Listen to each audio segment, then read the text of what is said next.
Hello, everybody. It's time for another episode of Dreadful Talk. This is going to be Dreadful Talk number 32, episode 32. And yeah, I'm excited. And I just want to thank everybody that's been a part of this journey. And man, I'm not going to talk about it too much, but the 2021's been off to a really rough start for me. And, I'm sure it's been a rough start to some of y'all out there as well.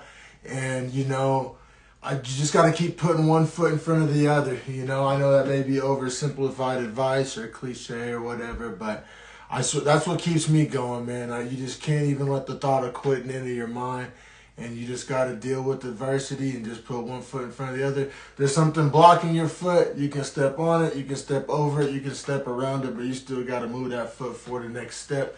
And man, the man that helped me put one foot in front of the other today is my good friend and most solid dude I know. I can always count on him. My beefy boy compadre, the one and only Harrison Madden. Let's get him on here, man.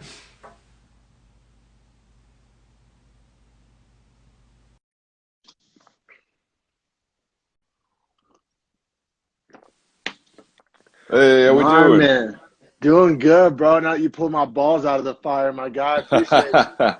Yeah, no problem, man. No problem. I'm honestly really pumped to do this Dreadful Talk just because like the first roughly 2.5 months, but realistically just 70 days of UFC fights is pure fire, man. Like Yeah, pure fire. yeah, pure fire, and we've had a little layoff. We went 20 something weeks in a row, and then this past couple of weeks I've just been like going crazy, not knowing what to do with myself, with no UFC fights and no I BB know, boys. bro. So yeah, I hope everybody out there has been enjoying the Beefy Boys clips. I've been working hard to get those caught up to date and everything. And yeah, for those that I know the podcast can be a little long. Not everybody has 2 3 hours. Sometimes we go deep, and I'm cool. I love going deep, but that doesn't work for everybody's schedule. So I've broken Right. down Beefy Boys into like small, 5, 10, 15 minute clips that are just more palatable for people on the go. Or, you have maybe one specific fight and you don't feel like scrolling through and trying to find where we talk about that fight. So everybody go check out the Beefy Boys Breakdown YouTube page. Plenty of new clips up there, but you can find specific fights we break down, or even just funny little moments of that where we're having a good time. So yeah, this episode is brought to you by those Beefy Boys clips. Go check them out, everybody. They're a lot. Yes, sir. It's a lot, and I do it myself. Like, I'm a podcast fan, and sometimes I do watch the whole 2 hours. But sometimes I want a little 10 minute JRE clip or a little funny this or that. So I get it. I love podcast clips myself. I love how Chael Sonnen does his whole podcast in only clips. I don't even think he Really? releases the long form. So it's cool. So we're right there. We're not fully caught up, but we will be soon. And yeah, man. So all that being said, I missed the fuck out of the UFC. I missed the fuck out of Beefy Boys, and so yeah, we were lit. For those that don't know, a little behind the scenes action. Me and Harrison were gonna just talk UFC this morning, just to talk it, and Yeah. because we're boys and we like UFC. That's how we even started Beefy Boys to begin with. And then I had some last minute things fall through with the Dreadful Talk guest. And my boy, Harrison stepped up to the plate, and I'm like, let's just have this conversation on air. So, that's what podcasting really is. It's a conversation, it's friendship, it's camaraderie, it's community, about a specific topic. And this week's topic is the UFC. And just, yeah, this upcoming, so this week or next week, however you want to look at it, we got 3 cards in 7 days. So just talk about just like an adrenaline straight to the vein just to get things jumped off. And I mean, I was just thinking about it last night, man, whenever I was texting you that first fight of the year is main event fight is Max Holloway versus Calvin Kattar. And dude, that might be the fight of the year. Like there's a good chance that could be a fight of the year. Yeah, that's what a lot of people are predicting, and that makes me nervous. Like, I don't want to be like a For a quick contrarian. KO. Everybody in their dog is just saying, "Oh, this is a 5 round guaranteed 5 round banger." And as much as that would make me tingle, as much as any other UFC fan, it's just everybody's making that prediction, and how often is everybody right? So Yeah, that's true. I'm just like, don't jinx it. I'm essentially feeling like don't jinx it, because obviously nothing has to do with either one of those guys, but weird stuff happens in fights all the time, and they're both super talented, and they both. That's another thing I don't necessarily. I mean, I get the logic behind everybody saying it's going to be a 5 round banger, but in the back of my head, I'm like, both of these guys have the ability to end a fight, and both of these guys eat Yeah. shots. So it's like just this guaranteed 5 rounder. I feel you. Both guys have the cardio, and then both guys have gone the distance. But I feel like it could also end quicker than that. What do we got here?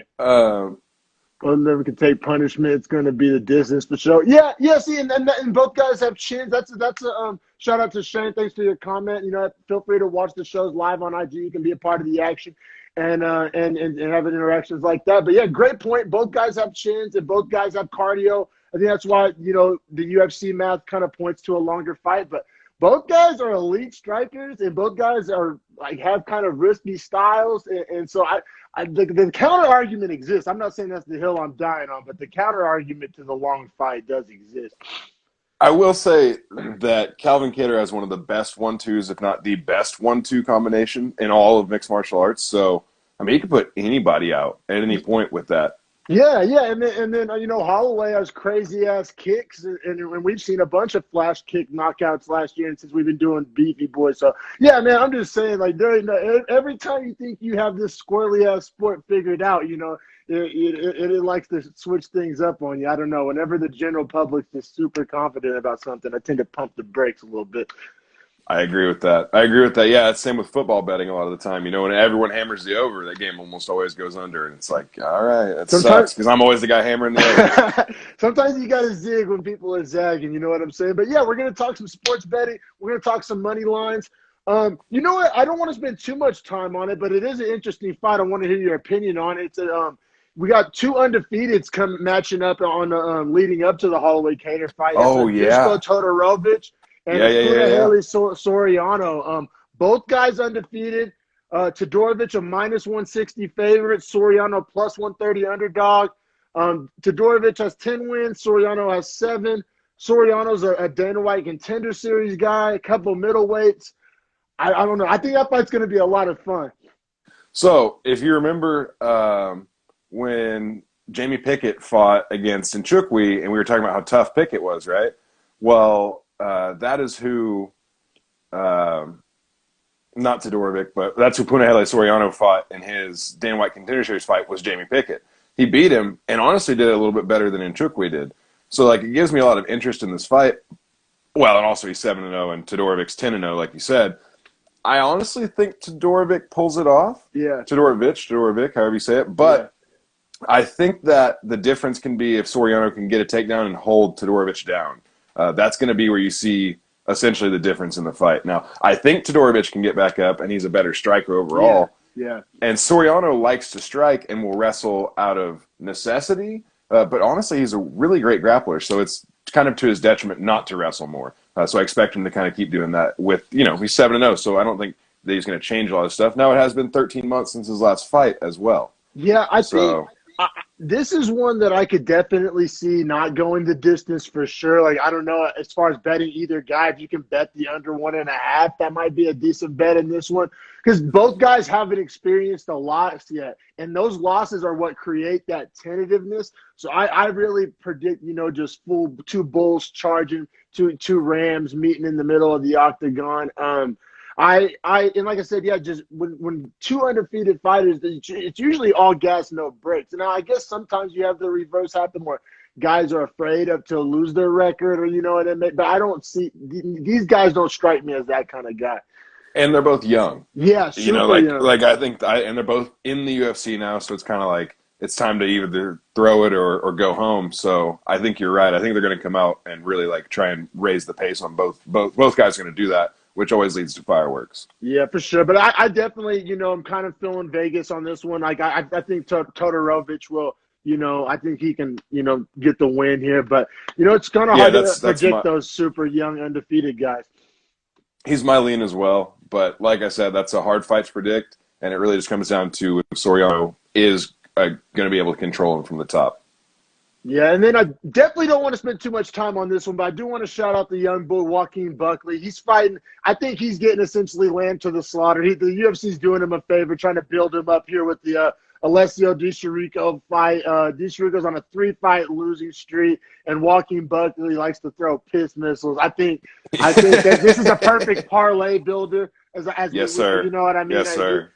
Buckley's a -300, so, you know, not insanely high, but that's a good number to build into a parlay. Yeah, I would, and I might honestly take him by a finish just because, like you say, he throws just straight piss missiles always. Yeah. But they do have a common opponent in Kevin Holland. Yeah, they both Kevin lost to Holland, Kevin Holland. yeah, Kevin Holland put the work on DeSherico and obviously KO'd Buckley with a sick KO. Shout out Buckley, son of Kevin Holland. Yeah, Kevin Holland Jr. no shade, some though. might call him. But Yeah. but yeah, man. Well, like I said, I think we both got Buckley in that one. I just want to shout that one out as a parlay builder. Maybe for help a viewer out on a parlay. Also, Santiago Ponzinibbio is back this week, and dude, he's a beast. He's a straight beast. Who's he fighting? I didn't even look into that matchup too much. I cannot remember the name of his opponent off the top of my head. He's welterweight, 170. It's a fight he definitely should win.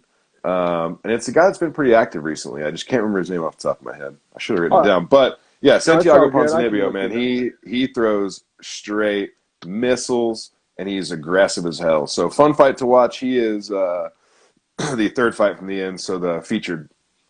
Oh, he's fighting Li Jingliang. Yeah, Jingliang. Okay. Jingalang, as Brendan Schaub would call him. Jingalang, yeah, for sure. Yeah, it's gonna be and I'll be real. I do not want to spend time talking about Condit and Matt Brown. Like No. It's an ABC card. Oh, that's something we haven't mentioned. This fight, everybody can watch this True. fight. Everybody, like even if as far as pop culture is concerned, this is the biggest UFC event ever. ABC main network television, so you don't need ESPN. During Plus, the day, it's not a pay-per-view. Yeah, it's actually starting like weirdly early, like 9 a.m. West Coast for me. So yeah.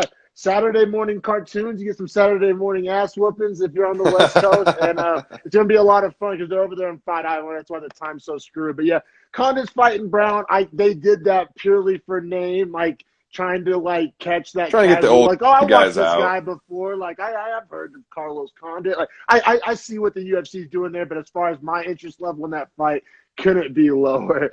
Yeah, I know it. Don't I know it? Definitely, brother. And but man, Max Holloway versus Calvin Kattar. Like, this is one of those fights that gives me paralysis by analysis, and like it does not make me want to stick my neck out for either side. Like, this is one of those fights where I hate to be Vince Ryder McGee, but I feel like whichever way you stick your neck out super far for, like you're gonna get it chopped off. That's the way I feel. Like, I don't know. Do you feel strongly about this fight, brother?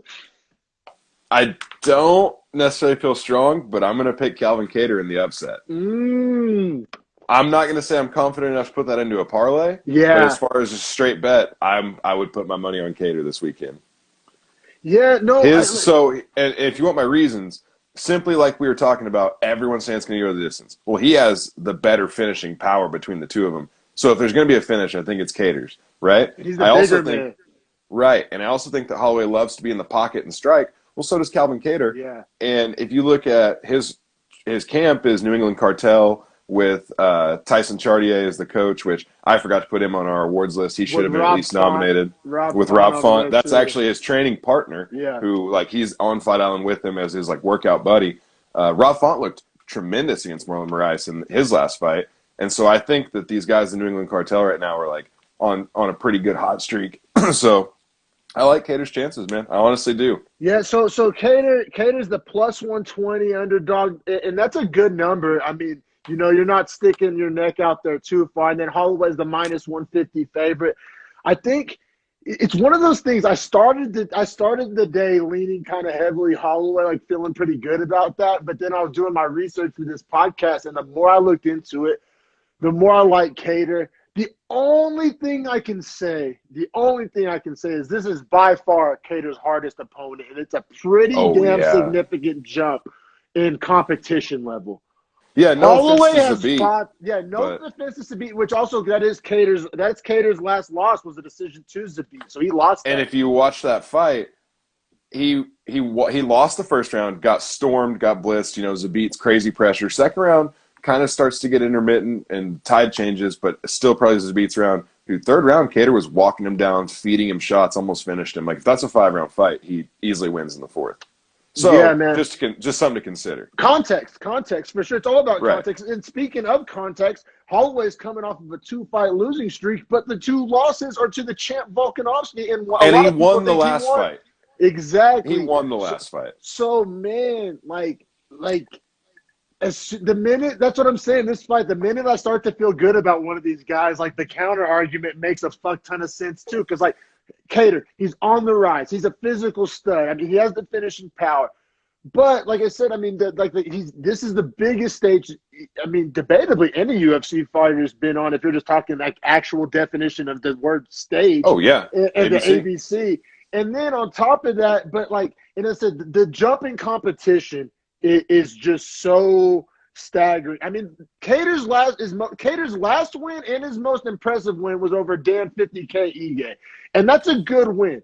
But that and he was pretty dominant in that win. But that doesn't hold a candle to the guys Holloway's fought. Holloway's fought like a who's who of MMA, like seriously, and all across different weight classes. So that's why another reason, if you want to use the Kattar size argument, it's like Holloway's fought in bigger weight classes. So like, you know what I'm saying? That doesn't.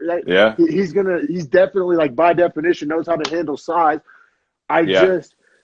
Man, like anytime I start to like talk myself into one argument, the other side, like it's one of those things. Yeah, I wouldn't touch this one really betting. I wouldn't touch it with the 10-foot pole, even because everybody's saying the safe bet, like, oh, bet the over 2.5. Like, I don't even. As we talked about at the beginning of this, I don't even. I'm not sold on that. Like, I could easily see somebody getting starched. I'm sure the odds on that prop are going to get pushed to like minus 300 anyway. Yeah, man. Even that over 2.5 won't be early enough. Yeah, man. I just the whole thing. It's does like resume matter and what does, because you can make the argument that Kattar's peaking, and I'm not saying Holloway's washed, but I think it's probably pretty hard to make the argument that Holloway's peaking, and so it's like it's yes, I agree. Like, but he's still young. You know, he's 28. Oh, yeah. No, I know. I don't know. And yeah, Kattar, there's just something about a guy on the way up and then versus a guy that's like been to the mountaintop. You know what I'm saying? And I'm not saying it's... That's kind of how I feel. But it's not a gatekeeper fight, but it's almost like this weird, like Holloway, I think, deserves the third fight with Volkanovski, but you can't give it to him after losing 2. So he's got to go out and win probably this fight and another one perhaps to get that shot, right? Because Ortega's going to fight Volkanovski next anyway. True. And so... you'd probably have Holloway have to beat. And like Holloway's already beaten Ortega. So right, exactly. So, but if Ortega wins, then Holloway gets that shot. You know what I mean? So, like, that's what he hopes happens. It's a weird situation at 145 right now. It's a weird situation. And I'm so excited that this is the fight that the public get to see. Like, what a cool, like, showcase for mixed martial arts and for the UFC, man. But, yeah, I mean, I think we both rode that fence about as hard. We rode that fence like a fucking truck stop. Hard fight, man. It's a hard fight. I don't, like I said, I'm not sticking my neck out there. Like, the minute I start to feel good about a pick, just the arguments for the other side. But as a fan, cannot wait for it. I mean, it's one of those things, I mean, to be honest, since it is such a coin flip, I mean, as far as if you just absolutely have to bet this fight because you're one of those guys that you have to bet it to make it interesting. I mean, you might as well take Kattar in the money, right? I mean, like that's my pretty much the reason behind picking him is that, like, it's just more worth it to bet him because I think it's almost a straight 50-50. So it's like you might as well take the guy with the plus over 100 odds, you know? Yeah, no, so. I feel you. I feel you. Just so that's what talking betting and talking like who you think is going to win sometimes can be like two different arguments. You know what I mean? But right, yeah. But then let's move on to this next card real quick. And Chiesa versus Magny. Fun fight. It's a fun fight. It's a fun fight. I think they made him a huge mistake making this fight. Huge mistake. Get into that a little bit, bro. Okay, so this all stems from – this was supposed to be the Hamzat Leon Edwards card for the second time, right? Because we missed out on that originally in December already.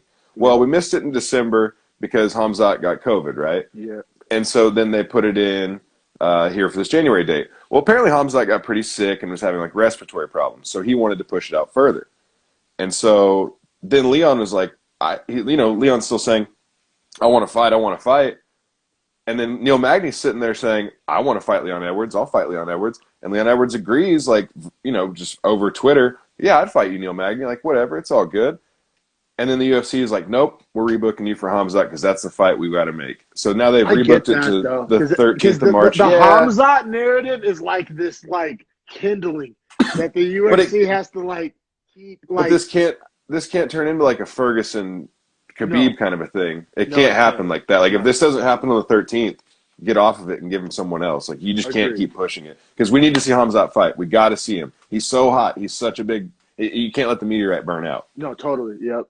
Yep. For sure, man. So, and I feel bad for Magny because I think he misses out here because I think Magny should honestly put the work in on Chiesa, and I don't think Chiesa is much of a challenge. But I mean, it's fine. You know, it's a fine fight. Really? Yeah. No, it's this. That's interesting. That's interesting because let me see. Because Chiesa, he's coming off of 3 wins, one of which includes Dos Anjos. I think that was the most recent win. He has a win over Dos Anjos, and we've seen how good Dos Anjos looks recently. So that's like that made me feel pretty good about Chiesa, that win over RDA. He does have losses to Kevin Lee and Pettis, which he may struggle more with strikers, which I think, Magny, is that where you see Magny having the advantages on the feet? Yeah. I think Magny's leg kicks are going to hurt Chiesa a lot. Chiesa's a pretty strong grappler, not the best striker. Yeah. And I think Magny has really good jiu-jitsu as it is already. So I think they might be almost even as far as jiu-jitsu. Chiesa's the better overall grappler. Magny, I think, is a much cleaner striker. And he throws straight shots, which are always tougher for a wrestler to deal with. True. All great points. I'll say Magny's record, the guys he's beat, not the most impressive. I mean, he beat Jangalang and Rocco Martin and Old Man Lawler. I mean, those are his last 3 wins. So, not necessarily been I feel like they don't really try to build Magny's star. It's kind of messed up. But he's one of those guys like Tyron Woodley where he kind of bites the UFC's hand a lot, and they don't love him for that, obviously. So they don't give him the best fights or opportunities to shine. But he looks good in those fights, those last 3 fights you named. No, yeah, I agree. He looked great. It's just I think this is a big jump in competition for sure. I think this would be essentially his most signature win to this point, right? I mean, and I will say Chiesa at 170 is way better than Chiesa at 155. That weight cut when he was at 55 years ago was killing him when he lost to Kevin Lee, killing him. And he beat RDA at 70, and RDA recently went back to 55 and last time RDA was 55 was when he fought Felder. Okay. And so does the money line is Chiesa plus 110, Magny minus 130? Does that influence you at all? You still taking that Magny minus 130? That's a good number. I would take Magny right now minus 130 before it gets higher up because I think that's only going to move up in Magny's favor, in my opinion. Yeah. No, cool, man. That's why I love talking this stuff with you for sure, man. I think you talked me into it. Cool I was kind of leaning Chiesa, especially if it gets to the ground. But yeah, Magny might just not even let that happen. I think he might just put smoke on him and just keep it standing. A lot of strong leg kicks. I think there's a good chance Magny puts out a nice little showcase this week. That's the Wednesday card, by the way. Yeah, that is the Wednesday. Now, there's a super interesting fight, and it's the second fight of the night. That would be Umar Nurmagomedov fighting. That is Khabib's younger brother, one of them. Making his UFC debut, 12-0. Obviously a monster. But that is his younger brother. That's his real life blood brother. Wow. That's super interesting, man. He's a bantamweight too. So It's a little smaller. A little smaller, but he's cutting like a motherfucker. He's still huge. Right. He's massive for the weight class. When I hear Khabib's little brother is a bantamweight, I don't think he's tiny. I think, oh my God, these poor bantamweights, because he's younger.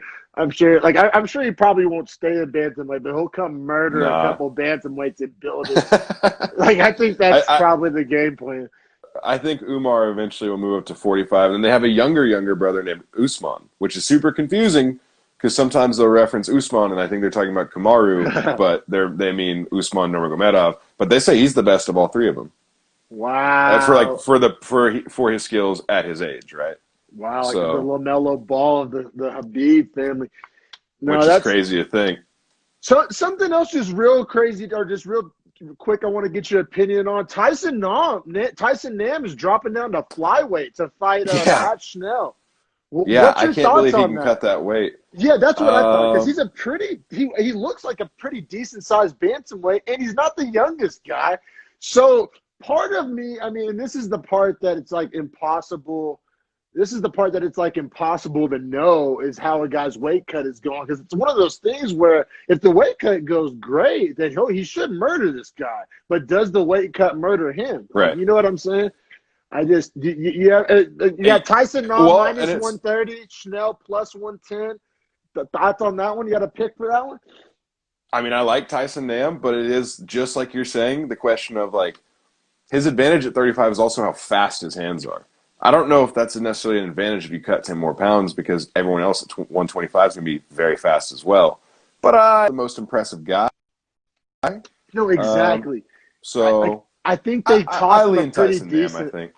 Yeah, they didn't, because like when I was researching this, I was like, I mean, if this is a good ass flyweight, I'm gonna pick the flyweight because the whole weight cut factor. But then I started looking into Schnell, not the most impressive flyweight. I think the UFC would like to see Nam win this, because I think when guys drop a weight or go up a weight and then lose, it just makes everybody involved look kind of like stupid and kind of wasted time. So I think it's in the UFC's best interest if he does win this fight. I think they kind of tossed him like a winnable fight. I'm not going to say they tossed him a tuna can, but they tossed him a winnable fight just depending on how that weight cut goes. Because, yeah, no, I was pretty shocked. Like, I had to kind of double take when I was like, oh, they're fighting at 125. You're like, wait, what? Yeah. But I think what it is, because Nam, he has wins. Like, it's Nam beats the kind of easier guys and then loses to the top end. So I think Nam just saw a scenario where he's like, I'm never going to be a top end bantamweight. Let's kick the tires and see how I do against these flyweights. I think because Nam, he could beat if Nam's just the gatekeeper, he can beat these young guys and these prospects or maybe some older guys, but he can't beat that cream of the crop of the bantamweight. So we'll see what happens. Who knows? He could make a run at 25. I think he could be a top 5 guy at 25 with the kind of power he has. Yeah, no, his striking is dangerous, and it was dangerous at 35. Mm-hmm. So that's why I could easily see him maybe starching a 25, or as long as he doesn't kill himself in the process, you know. But yeah, man, we'll keep it pushing, man. Because UFC 257, man, this is this is the main course. Those other ones are the appetizers and the desserts, and but this is the UFC 257, which Dana's apparently saying is going to be impossible to stream. I think I might try to put it to the test. I'm off work that night. I already got requested off for it and everything. So yeah, we're gonna find out. We're gonna find out because Dana's talking big dick shit. Dana's like, I got something for you, fucking streamers. Like everybody's like, fucking bring it, Dana's like cocksucker. Hey, all of us on the black market are ready. We're ready. Yeah. No, it's essentially, you know what I find most interesting about the whole Dana White saying he's got something for people that are streaming? What's that? Bro, how are you going to ever charge someone in court if let's say we illegally streamed something. Let's just say we did that. Hypothetically. Let's just say we did that. So, right, hypothetically. We're never given any warnings of any sort, like, oh, this is a punishable offense, blah, blah, blah. Like before movies. We're never once told by the yeah, right, exactly. There's no piracy laws or anything that's like shown to me. So how could I ever be legally in trouble or responsible? Oh no! If I'm never warned. The people that are like doing the streaming, like the ones that like are broadcasting it out on these sites, they're the ones that could get in trouble. Correct. But those guys are so smart and like essentially hackers and shit that like. Good luck catching them. Those guys know how to cover their tracks digitally and all that. But yeah, they're through like 3 or 4 VPNs. Yeah, no, exactly, bro, exactly. But man, I'll cross that bridge when I get to it. We'll see, Dana. Touche, man. The best man win. You know what I'm saying? Yeah, it's a fight to the death. Yeah, man. UFC 257 though, great way to start off. The pay-per-views for the year. You know what I mean? The couple fights, we'll just work our way up. Man, first off, as far as fights that got canceled, and it wasn't even due to COVID, so I can't even blame that. But I was looking forward to Mean Hakeem fighting Shane Burgos. That was supposed to be on the card. They're still trying to get an opponent for Burgos, thank God. Hopefully thank God, because I'd rather watch Burgos, because for those that watched our Prime Cuts Awards, we gave Burgos Beefy Boy's own Chin of the Year award. We're the only ones giving that one out. And for his He fight earned against that Emmett, thing. yeah, his fight against Emmett was just insane. And Yeah. it was a Fight of the Year candidate. At least we did. I feel like we gave that fight more love than a lot of the other bigger shows did. We Yeah, definitely not a lot of people gave it Fight of the Year contingency, only because it wasn't like closely scored thanks to the 10-8. But it's like, damn, that fight was amazing. It You was can't tell me so Josh Emmett good. didn't get close to getting finished at a few points in the early on. Yeah, no. So I was just stoked to see Hakeem Duodo. I was stoked to see that. Apparently Hakeem hurt his shoulder, so he said it wasn't even COVID. I was definitely going to take Burgos. That was going to be one of my picks, and I was doing a little research, and I was like, oh, this fight's fucking Yeah. canceled, so never mind. But, man, what's your thoughts on this Juliana Pena versus Sarah McCann fight? I just want to talk a few of the ladies. You know, we haven't spent too much time talking ladies this episode. Yeah, I honestly kind of like Juliana Pena in this fight. Me too. What are man. the odds on that one? That's actually, she's an underdog, a small one, so she's plus 100, and McCann's minus 125 on William Hill. Okay. I knew they were going to be close, but I just think she might be the more well-rounded girl overall. And McCann's 40, the big I have not been impressed with McCann lately. And also, I think women would not fight as well late in their career as men. I could be wrong about that. But I just think that physical stature would decline for a woman before a man. We haven't seen it, right? We haven't seen the woman Tom Brady or the woman LeBron. But so, and also just as far as like their past couple of fights, because Pena, she's lost to Jermaine Durandere and Valentina Shevchenko. So it's like not gonna knock her for that at all. Right. And then and like, she won her round off of Shevchenko, if I'm not mistaken. No. That was her most recent opponent. Yeah, but and then McCann's a grappler. She has a win over Landsberg, which, you know, that doesn't do much for me. And then her last loss was a triangle choke, and like you can't be known as a grappler and be getting triangle choked. So yeah, and then that's like a good point. I was on Tapology, and it even shows like their last couple like grappling matches, and like apparently McCann's been doing a bunch of like grappling matches, and she's even I think lost a couple of those. So it's just like you're a grappler who's been getting out grappled, and you're 40. And Pena has been fighting literally the best in the world. I lean Pena like that's one of my favorite like picks. Like we'll see if I have to eat shit on Beefy Boys, but plus 100 bet to win your money. Like you bet 85, you win 85. Like and you get your 85 back. So like I that's one of my favorite like picks as far as like giving people a pick to maybe potentially make some money on. So not my favorite fight as far as like fights I'm excited to watch, but when I was like looking at odds, I think that's a fight you can win some money on right there. Yeah, absolutely. And then, man, this is what I've been stoked to talk about with your ass. Like, because we've been essentially, like, conjecture and would this happen and whispering and bro. The lightweight tournament. Yeah, man, our MMA math. We've been talking about this for months, and it's finally fucking taking place, man. Because obviously on this card, you got McGregor Poirier, and then, which we've known about for a while. We've kind of, you know, hashed that up a little bit on Beefy Boys. But then, but man, I honestly don't think in all our time talking about this, we really thought that Chandler Hooker was going to be the fight that ended up manifesting. We thought it was going to be maybe Ferguson or Gagey even. That fight, and honestly, now, the more I think about it, Chandler doesn't deserve one of those top flight guys yet. He should fight Hooker to prove he is a top flight guy. I do. I like the way that this is working out. I'm glad he didn't leapfrog any of these guys that have been putting in their dues. They kind of started him as like the bottom of the tournament, like the I would just say as well that Dan Hooker earned his name in this little bracketing as well with his performance against Poirier. I mean, fight of the year for you. You know what I mean? Yeah, I gave it fight of the year. Yeah, and we're talking about Poirier's fighting McGregor, who we all think is an obvious, reasonable challenger for Khabib or whomever is going to get that 155 shot. So Hooker's right there. So I think that's perfect for Chandler to have to prove that he is that one step up. Because I think Hooker is that like half step on the ladder down from the rest of these guys. Yeah. No, I think that's fair to say. But Hooker is always coming up too.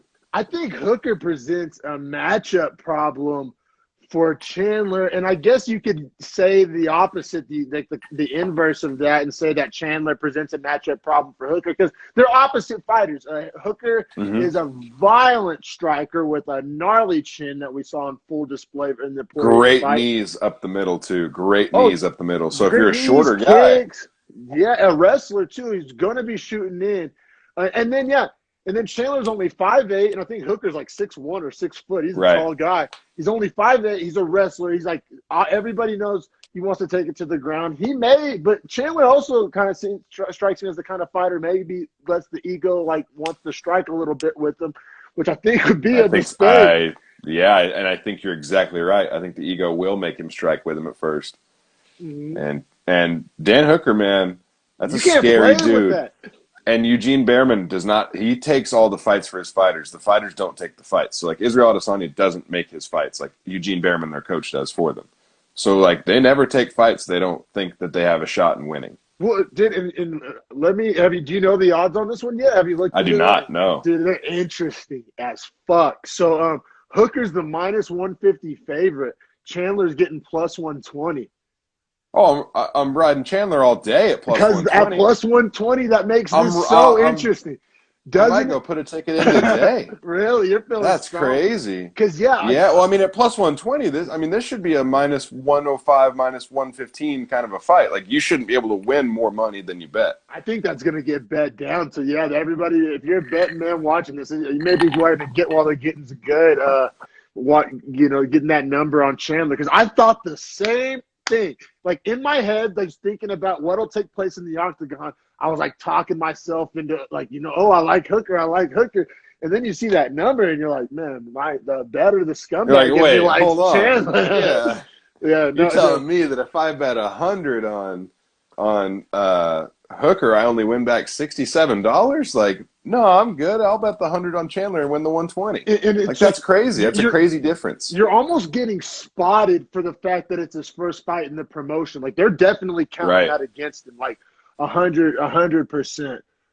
What platform are y'all using to place bets? So mybookie.ag. You go to. He actually goes to Caesars Sportsbook in Tahoe. Yeah, so he actually goes to a real casino sportsbook. Yeah, Hard Rock Casino, 3 miles away, as they have a William Hill Sportsbook. But there's other websites you can use a VPN on and stuff. I would say Bovada's not bad, and then I do have a couple people that have hit me up on IG that I can send to you, Matt. Just as far as they run sites and stuff, so I can get you a couple sites hitting your DMs. And a huge shout out to our boy, former teammate Matt Jackson. He bought some merch recently, and I hope that made it to you. Appreciate it, Matt. Appreciate your support, brother, for real, and thanks for watching. So then Hooker, like I said, I like Hooker X's and O's wise. I really do. Now, obviously, if Chandler's able to hold him down, all that goes out the window. Chandler's an elite wrestler. But goddamn, Hooker's so violent. And I think if Chandler he's tough as nails the chin. And always, brother. Definitely, man. All love. And man, so it's the classic. And then also, I'll be real. I knew Chandler was this hot shot coming over from Bellator. I assumed he just had a 9,000 fight win streak. He was only on a 2-fight win streak coming into this. He had a loss in 2019 to Patricio Pitbull. Have you seen that loss though? No, I didn't. Yeah, so he gets leg kicked and it shuts down the nerve in his foot and he can't stand. He got Cheetoed. And he's still, yeah. And then came back and beat him after that. So just literally got a nerve in his leg shut down in that fight and couldn't literally stand on his foot. All right, that's fair. I'm glad you brought it up because the paper doesn't always tell the full story for sure. I just Chandler, there's a lot of unknowns, which is why I think Vegas is kind of not giving him the juice real quick. Or I don't know. I was shocked when I saw that number. It almost makes me wonder if they know something. I don't know, but when you think about or we know something they don't know. maybe that. But because you just think that he was the alternate in the Khabib Gaethje fight. So that's right. Dana White, by putting him in that fight, whether he won, and Chael Sonnen talks about this a lot on his podcast, whether he wants to admit it or not, he already like said he was title shot worthy by making him the substitute. Like that. That's Whether you want to call that says. implied or that, but that's what that says. Like you were, a fucking sprained ankle away from putting him in a title fight. You know what I'm saying? He made the weight cut. He was there. And I think a lot of that was a publicity stunt to kind of show off the shiny new toy on the pay-per-view. But I'm saying to say he was a nut hair away from a title shot and then to say he's an underdog against the 5th-ranked lightweight, I do love that number, though, from that pure, like, betting math perspective.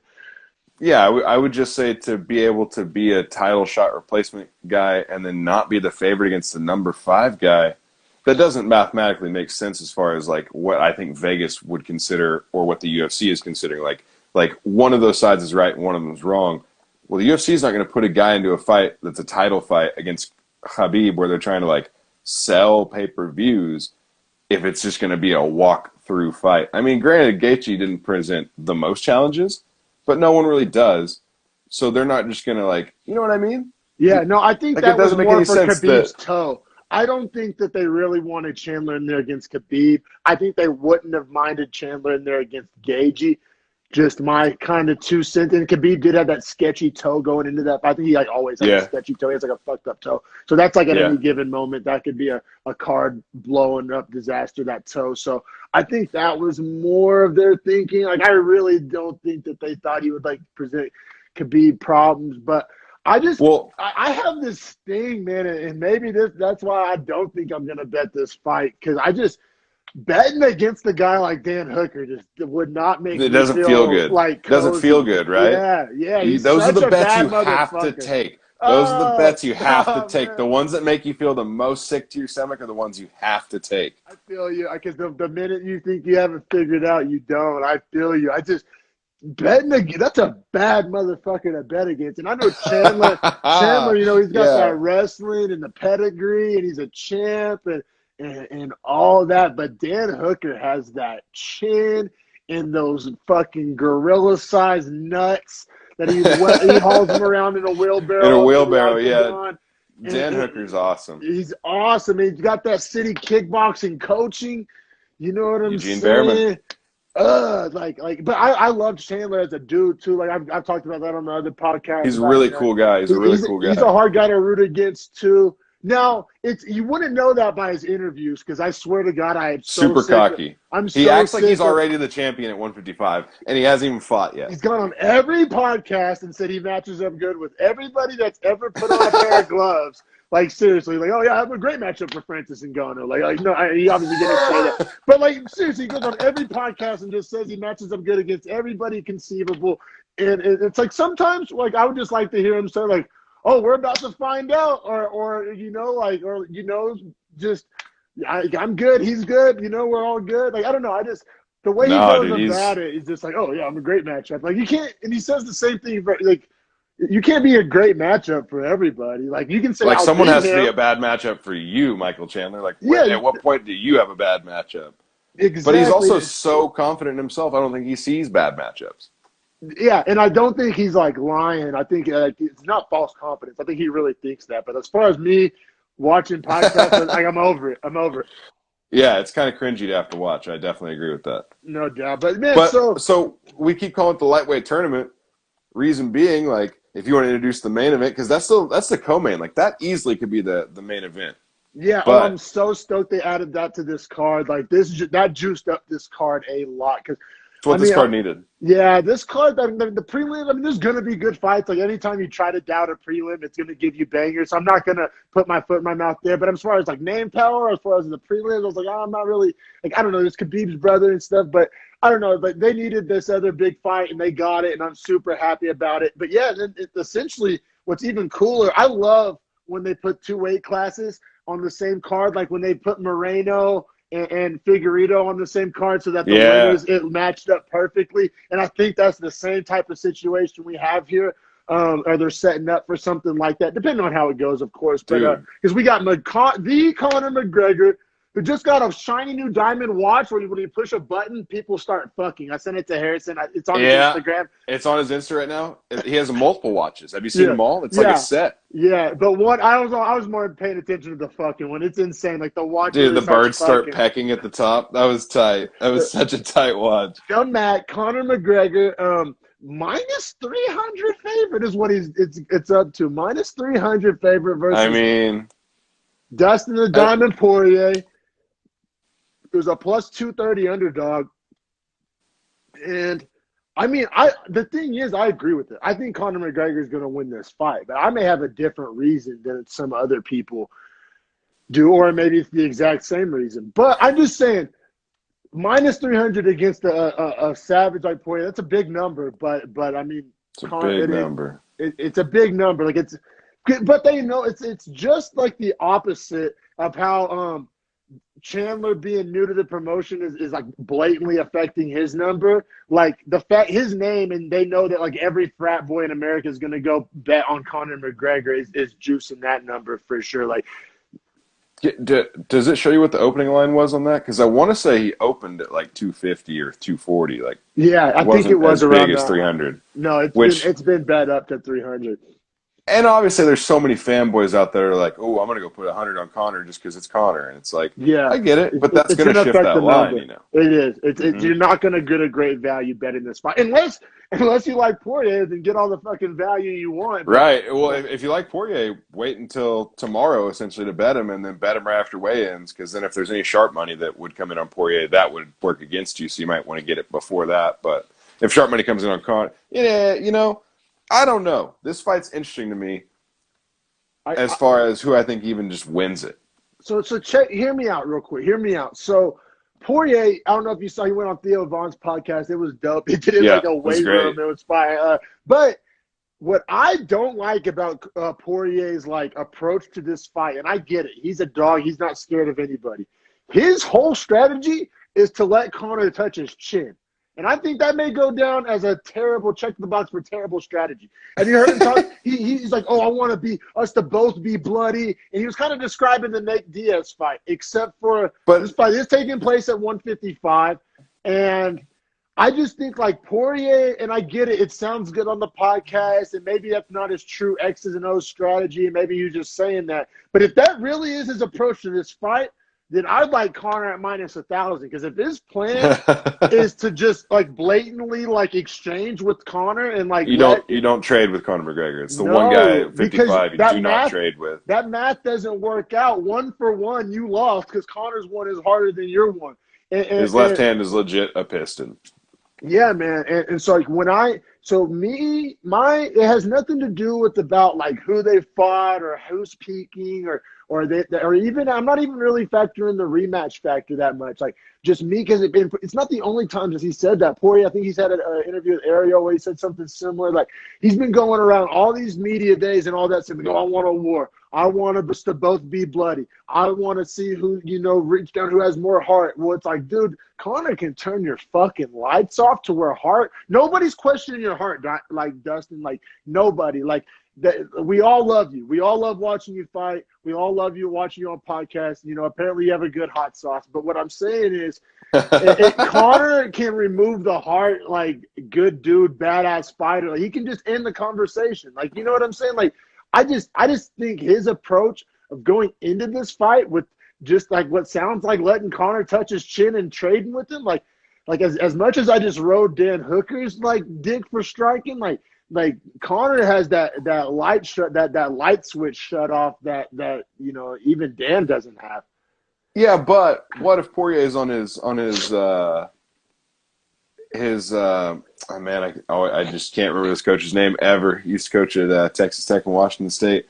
Mike Leach? Mike Leach? Mike Leach? Yeah. Maybe he's on the Mike Leach approach where he's dropping a false game plan in the Texas end zone. I honestly hope so. Like that's what I thought in my head whenever I was like, man, I hope this is like a fucking Bill Belichick like press conference right now where he's just like misinformation or, I don't know if this guy's playing or not. Like, I don't know. I hope that's what it is, because if that's like legit his strategy, then he's gonna lose for sure. Like his strategy needs to be to get Conor on his back, 100%. Well, I think what Poirier wants is to try and talk Conor into leading the striking exchanges so that he can try and counter off Conor's punches. Because Poirier is a really dangerous counter striker, and in their first fight, he wasn't the same as he is now. Like, obviously, when they first fought, it was at 45. They're both cutting a lot more weight. Yeah. They're both dead making that weight cut. Yeah. So I think for Poirier, he was a guy that would turn his head away and really shy away from big action being in the pocket. Like, he wanted to strike outside the pocket, right? So what you've seen change is, like, when he fought Holloway and when he fought Hooker, he's comfortable in the pocket. Like, he's sitting there waiting to exchange and then essentially answering back after eating a few shots. So he wants to counter-strike, but it's almost like you don't counter a counter-striker. I think this fight goes a long way, and it's not a ton of damage unless Conor takes off on him. Yeah, and then Conor's been coming out and saying, if we're talking like media and press conferences, Conor's been coming out and saying that he's going to starch Dustin within 60 seconds. And so, like, unless that's like, I think Conor's legit gonna. I believe Conor is kind of more than I believe Dustin's. Like, I think Conor is gonna come out trying to sleep him, because but not because it's Dustin, just because that's essentially what Conor does in every fight, right? Like Conor's not usually like I'm gonna save my gas for the 5th round type of fighter, which maybe he should, because his gas tank's been one of his only weaknesses. But he comes out. I mean, if precedent and history lets us know anything, Conor's gonna come out and try to end the fight. And like I said, for a guy like Dustin to say, like, I want us to trade this, it's like, I think that kind of plays into what Conor's trying to do. I always like when Conor's a little less verbose and a little less flashy on social media leading up to a fight as well, because it gives me the notion that he's in the gym putting in the work, so he doesn't have time to be doing these paid promotions. Yeah, no, and Conor's definitely been grinding. Everybody and their dog says he's super focused right now. I mean, he's been essentially, I follow him on, when everybody follows him on social, he's been, posting more videos of his kids and wife than he has clubs and yachts and shit. So I think that's is great. Yeah, that's it's like great return to values. No, totally. I think we all lose our way from time to time. I think he's kind of on the straight and narrow right now. I think he's all in. I think he looks great. I think his body's just thicker. He's got that dad bod, but not that way. You know what I'm saying? He just looks. He looks like strong. Well built, like thick. Thick is the best word, but in the best possible definitions of that word. He honestly looks like just as buff as he looked at 170. It's just like he looks like he's in better shape. Like, he looks like his bicep probably measures the same as when he was at 170. And he's impressively built. That McGregor Fast program must be pretty real, because he's been on it now for a couple of years, and you're starting to see those long term results. Yeah, no, he looks great. Yeah, no, I love McGregor. I think McGregor's I don't know. I think it's a good one to put into a parlay. As far as betting this fight straight up, we already explained that you're not getting a great number, because everybody and their dog is going to go want to put 100 on Conor just to, you know what I'm saying? Guys with the level of Conor's fame, the Mayweathers, the McGregors, guys like this, they're going to get bets put on them just because it's I know this guy. That guy that usually just plays the slot machines, fuck it, I'll put 100 on McGregor. You know what I'm saying? It brings in those people that wouldn't ordinarily be placing bets, and it does skew the number. For sure. So yeah, star power is a real thing. So definitely, like I said, I wouldn't necessarily be interested in betting this fight straight up, unless you like Poirier. Then I don't know. Good luck. God bless you. But Conor at minus 300. Decent parlay builder, especially like I said. I don't know if you threw Pena in that parlay as well, and I don't know. There's some other, maybe Khabib's brother in the parlay. That's a pretty solid little parlay right there. Interesting options. Funny to put a Nurmagomedov with a McGregor in a parlay. Right, no doubt. And man, so let me ask you this, and I guess because we've had this conversation a lot, but it's actually playing out now. As far as our little 155 tournament, so we both So not betting wise, do you think Chandler wins the fight? I know you like the number, but do you think he straight up like? I do think Chandler wins the fight. I do. I think it is razor thin, and Dan Hooker once again proves that he is in he belongs in that top 5. But I think Chandler wins. I think so. Then you do Chandler Gagey after that. It either have to be Gagey or Ferguson, right? Because I mean, It's not Ferguson, because I think Ferguson gets a loser of one of these fights. Okay. Oh, Ferguson So Hooker. Ferguson Hooker is what I want. That's what I That'd be want. sick. So I think Oliveira gets the winner of Poirier McGregor. Yes, And that then we 100% agree on.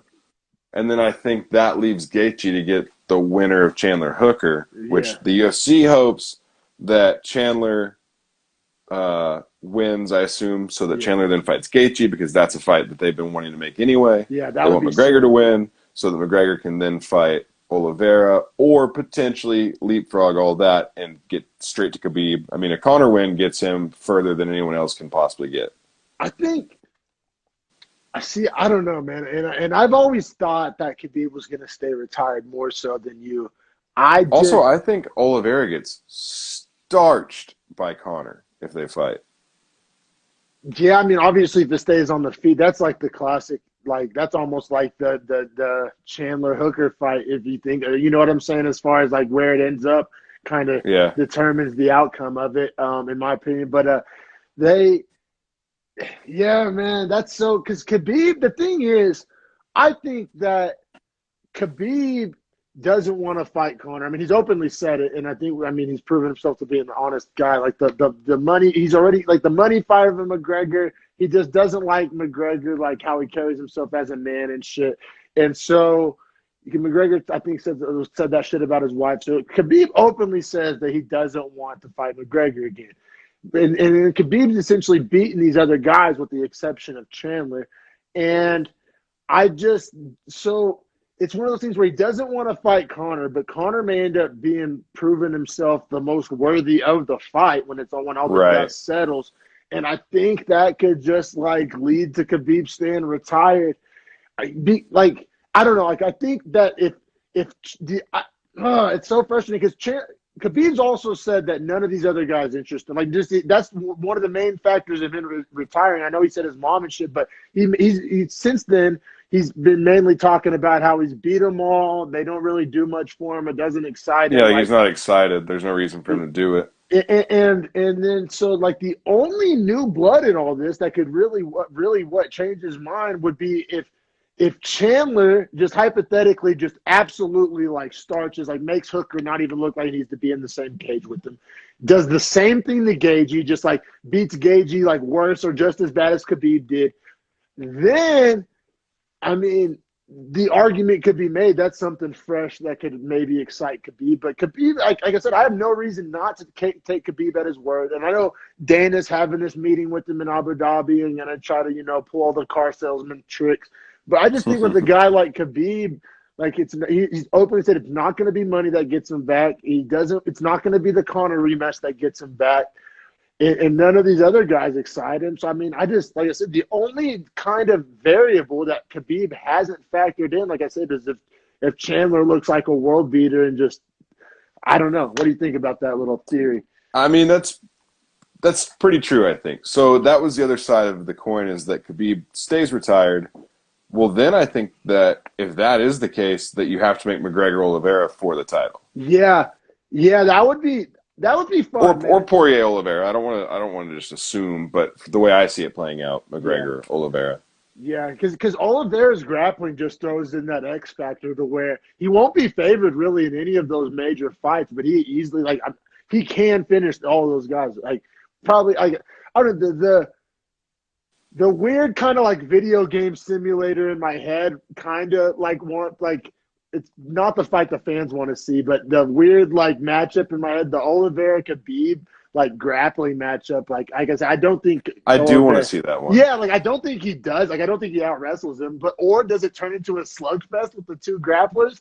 Like then that gets interesting. And I think Khabib has the hands advantage. Like I said, I think Khabib wins, but just my personal like matchups, I think would be the most fun. Like I think the Oliveira Khabib matchup's a lot of fun, but I understand that's probably like the least marketable out of all the fights. Now, what's better here? So if Hooker and Poirier are both the losers, is Hooker Ferguson better, or is Poirier Hooker 2 better? My vote, because you know how I feel about that first. My vote goes for Poirier Hooker 2. Me too. Yeah. I would rather see that, but I think Hooker has to be involved. It can't be Poirier Ferguson. That's not a fight I want to see. Yeah, no, I feel you. I feel you, especially guys both coming off so many losses, or just I guess the one for Poirier. But man, and then the Gagey really is just seems like the odd man out. Like I know we said maybe he fights the winner of Chandler Hooker, but I mean Gagey Oliveira, I kind of like that matchup too. I'm surprised they haven't gone for Gaethje Oliveira already. But I think they're trying to hold Oliveira out for they want to get McGregor to fight Oliveira to sell the pay-per-views in case Oliveira beats him, because then you build the star out of Connor's star. Yeah, if Oliveira beats Gagey, it just kind of diminishes Gagey with Instead of building Oliveira. I feel you. That's kind of a lose-lose play for the UFC. And then if Gagey, it's kind of a lose-lose because then if Gagey beats Oliveira, he doesn't really climb in ranking. He just it's kind of just solidifies. It just gets him the ticket to McGregor essentially. Yeah, I feel it. This is all Connor's world again. It's so sick. It's Which gross. is fun. I hate it. It's fun though. It's fun. It's fun. Like when you live in that notorious life, it's a little more fun. No, it is fun. Like it's like whenever LeBron retires, like the NBA is going to be missing something. Like there is plenty of other stars and there's young stars. There always will be the next guy. But just like after Jordan, there was a little lull and until Kobe kind of came of age. And it's just like McGregor is that of the UFC. Like, and I'm not saying he's the starter or the founder or there wasn't famous UFC fighters before McGregor. Like I'm not saying that. But I'm saying he's the biggest star of all time in the UFC. Of all time, yeah. And I know, I remember Ronda Rousey. And no, I'm not discounting John Jones. But sometimes there's just this it factor and like the resonates with the public and the brand building and just, I mean, there's a million little variants. I mean, but when every once in a while a guy kind of comes along that just checks all those boxes and that guy's been Conor, and Conor's probably gotten the UFC into more households and made more new UFC fans than most of these other fighters too. And yeah, I just like how people say like the NBA is better when the Lakers are good or the Celtics are good or like baseball is better when the Yankees are good. Like just those MMA or UFC, the UFC, in my opinion, is at its best and like looks its best on the big stage whenever McGregor is right there in the mix of it all. Like, yeah, I mean, like you said, he checks all the boxes, but he's one of those like generational guys where he kind of added boxes to be checked for other guys past him. It's like Wilt Chamberlain with the 3-second rule. Like when you're such a big star that they kind of change the way the sport works around you, it changes everything. So same for Conor. Like he was the first 2-belt champion. Now you see 4 or 5 of them in UFC history, but he was the first. No, and sorry, we've been good. Homie Max commented a couple of Jake Paul questions. So I think McGregor actually released himself that he's actually going to box Pacquiao next. So do I think he's going to shelve a Pacquiao match for a Paul brother match? Hell no. And then Chael Sonnen was even saying the other day on his podcast. This is kind of a spicy take, but I love it. That's why I love watching this podcast. Chael was saying that if McGregor beats Pacquiao, then McGregor's next fight could be for a WBC boxing belt.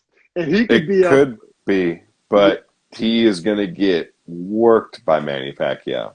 Dude, Manny Pacquiao just beat Keith Thurman. And Keith Thurman was up to fight Errol Spence recently. Yeah. Pacquiao still got it. That is a dark road for Conor to go down if he wants to start getting into boxing at that level. But I'm just saying, Errol Spence will put the work on him. I can't answer the Paul brother questions without bringing up that he has actual boxing opponents that he's already released. That, like I said, from all intents and purposes, and I try to stay pretty plugged into this type of shit. Everything I'm reading is saying that McGregor and Pacquiao is happening in 2021, for sure. So I've read that on multiple places. McGregor has said that. I think even Pacquiao's people have confirmed it, if I'm not mistaken. So no, I think dude, that's crazy. The Paul brothers were shooting for the stars. They shot their shot. It's like you slide in a hot girl's DMs and she happens to hit you back up. he tried, and kudos to him for trying. And you know, it would have been huge for Paul, but that's one of the situations where McGregor has absolutely nothing to gain.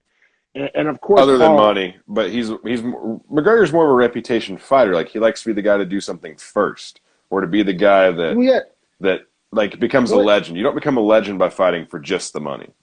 I mean, I guess Mayweather at all? is, but he also beat like legit like Manuel Marquez, like you know Pacquiao. Like Everybody. he has legitimate, yeah, everybody 50, Yeah. 50 of them. Well, and like the only thing that the Paul brothers have to offer is clout. And you think Right. Conor McGregor needs clout from a YouTuber? Like Conor McGregor is clout. Like Conor Like McGregor, who's all right? Here's a good question for a dreadful talk. Who's a bigger star, Jake Paul or Conor McGregor?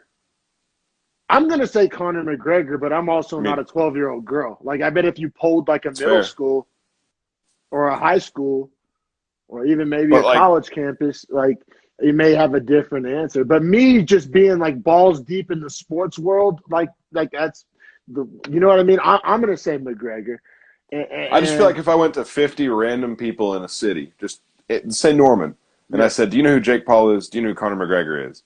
I think I'm getting a ton of people that know who Conor McGregor is, and not as many that are immediately like Jake Paul. Like, is that a reverend? Is that a pope? Like, I think you have to.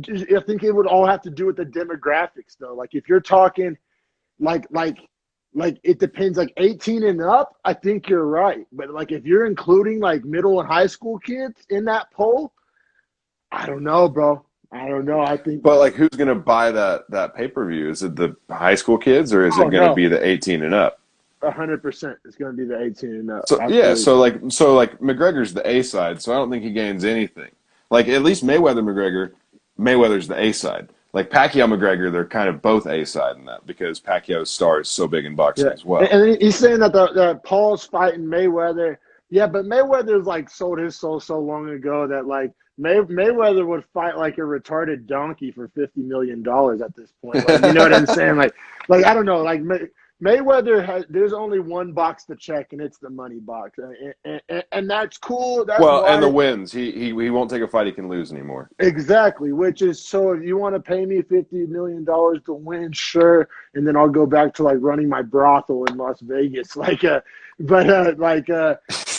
But but yeah, man, I don't know. Like I Mayweather, like I said, Mayweather would do anything for money essentially. He's like that's his brand. Like that's and it's, I guess, kind of like I don't like it, so I'm kind of talking down on it. But if you're Mayweather and your whole brand is Money Mayweather, then nobody The can money talk down team. on you for taking a fight purely for money because that's why they like you to begin with is the money. So it's like he's just framed his career in a different lens than Conor. And Conor and Mayweather's like kind of what would you say like semi-retired? Like he only kind of comes He out when only he fights for 50 million plus and or a fight he absolutely knows he can win.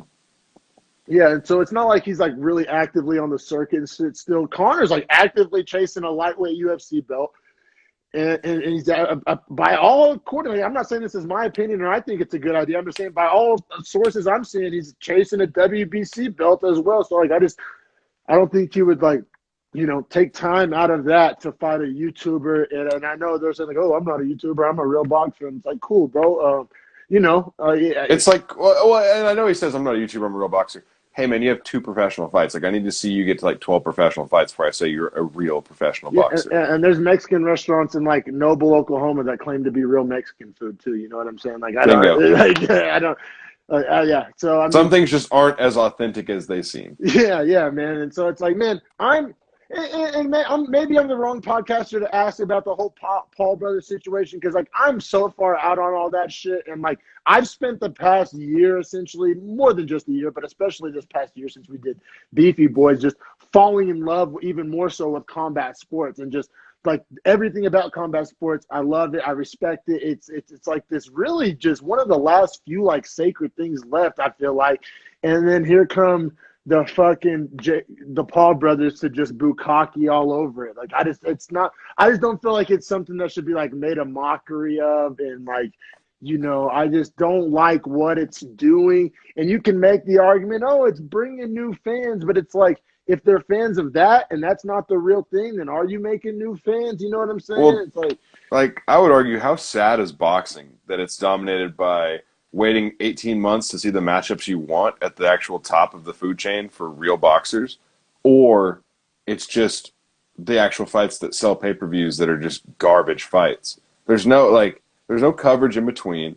You got to get 20 wins before you can even be considered for like a real WBC title run, which then is another 10 wins. Dude, boxing is trash. Like, it's eating itself alive. It's just a trash sport at this point. Yeah, no doubt. But even that being said, like, give me some real boxers, man. The Garcias, the Spences, the real, the Gervonta Crawfords, Davis, Teofimo Lopez. Yes. These like there's real boxers out there, and I don't even follow boxing that closely. And like, I'm just saying, man, like when we start, when Jake Paul brothers fight, like, you know who else sells a lot of tickets and has been a staple and consider themselves real athletes? The Harlem Globetrotters. They're undefeated, 1,000-0 or whatever. It's just, you know what I mean? But it's like, do I want to see them play the Milwaukee Bucks? Or like, no, it's just not the real. It's just not the real thing. Or like the And One mixtape guys, are you Hot a Sauce fan the of, Professor? Yeah, like, are you a basketball fan, or is that like kind of something different, like its own little category? Like, you can't, like, you know what I'm saying? And there's always going to be, make your money, whatever. Like, am I hating on it? No, but just like, do I want to be a consumer of that product? Also, no. Like, you know what I'm saying? Right. Yeah. Like, I'm just not the target audience, and I just, like I said, especially, like I said, if you want to and other podcasters have said this too, and I just echoing their sentiments, but like when he was fighting other YouTubers, the KSI or even the Nate Robinson, he was fighting a basketball player, all good. I was actually all for it. I think that shit is dope. Like, it just like makes I love that. The celebrity fights are great. Dope. It's like celebrity death match, but like real shit.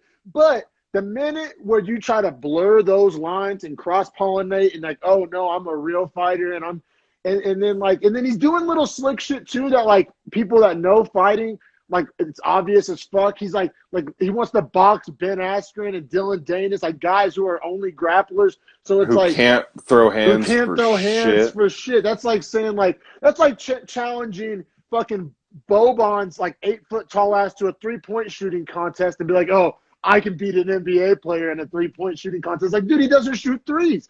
The NBA doesn't ask him to shoot threes because of his personal design. Or like some 6'8" street baller like challenging Steph Curry to a dunk contest and like winning and being like, yeah, that's not what. But Steph Curry's obviously the better basketball player, so you didn't prove dick. It wasn't an evaluation of the overall sport. It was just like your specific skills in that specific sect. Yeah, man, or like challenging a long driving golfer to a putting contest, or just, you can't challenge somebody to what they're the best at, but then out of the other side of your mouth be like, oh yeah, I just beat a pro golfer, or I just beat Steph Curry, and you're literally challenging them to their worst thing. It's just, to me, it's a weak, like, kind of trying to have your cake and eat it too. Like, oh, I beat real professional fighters at something that they don't do. Like, that's weak to me. Yeah, I would say that the Paul brothers do everything just for like be able to sell it on Snapchat, TikTok, all the bullshit. And it fucking works, because here we are talking about it on my podcast, motherfucker. Yeah. It's just, but yeah, needless to say, there's so many good fights to get into. Let's just talk real briefly about some of those real big ones that you have written down, covered up. We got the Hamza fight. We got the Burns Usman fight. And I don't know if there's anything else that's officially been announced. Oh, yeah. So 258, February 13th is Burns Usman, like you said, Gilbert Burns, Kamaru Usman. That's going to be a great fight. Hopefully no foot stomps. I'm praying to God for not a lot of foot stomps. I'll say over. Okay, let me ask you real fast about just 258. Over under 10 foot stomps in that fight. I'm gonna say under, because Masvidal doesn't have the grappling to like stop that. But Burns 100% does. That's what, like, to me, is that's so exciting about that fight. And I know they're not like, but they remind me a lot of each other. Like the skill sets, like it's not similar. Like this conflicting style fight, like Hook or Chandler. It's almost like like to mirrors. yeah, exactly. They're very similar, and kind of concerning with a guy like Usman is kind of known for boring fights and like having a mirror, but I just don't think Burns is going to allow that. Like I think Burns is a hungry young lion who I think is going to try to fight his fight. Now, if he gets in there and he's starstruck and the moment's too big and it ends up being, Usman's fight, then, hey, I can easily see that happening. But I just think Burns is a savage. He's on the, he's been waiting a long time for this title shot.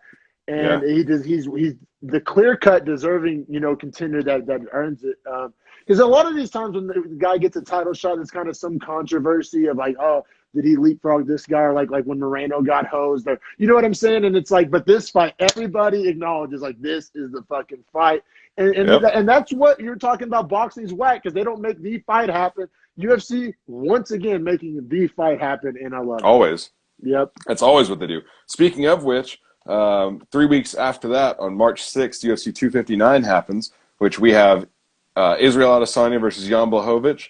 We have Amanda Nunes versus Megan Anderson. And we have Aljamain Sterling versus Petr Yan. A triple title fight night. Yeah, triple title fight night. That's always fun. The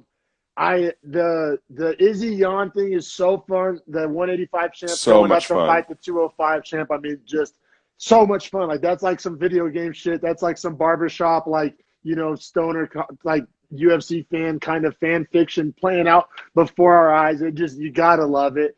The Jan Sterling fight I've been fucking like clamoring for like it feels like a calendar year. Yeah.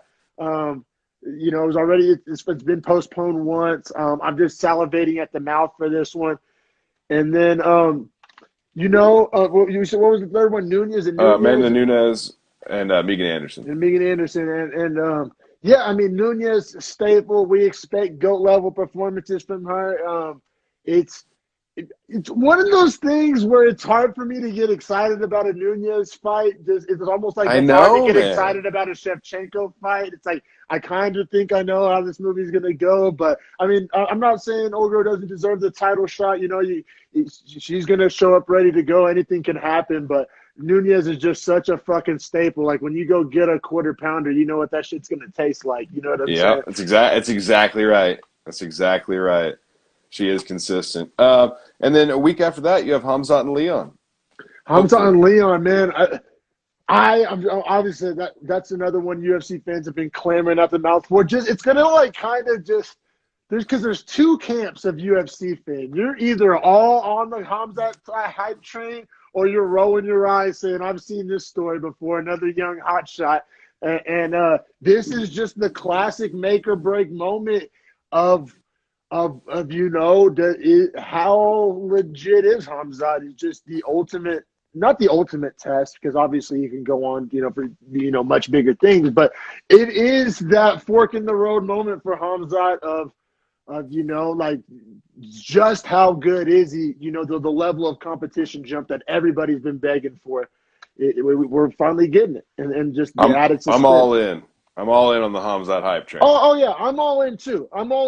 For sure. Just because like these kind of hypothetical conversations have been going on in comment sections and Twitter and all that for the past however many months since Khamzat's last astounding knockout, and he's his rocket ship's been steadily building and the brand's steadily building and the UFC's definitely pushing him and he has star potential written all over him. But like I mean. Every UFC fan has seen this, seen it, young, hot shot prospects, be kind of humbled or put in their place by guys kind of like Leon Edwards. You know what I'm saying? Like that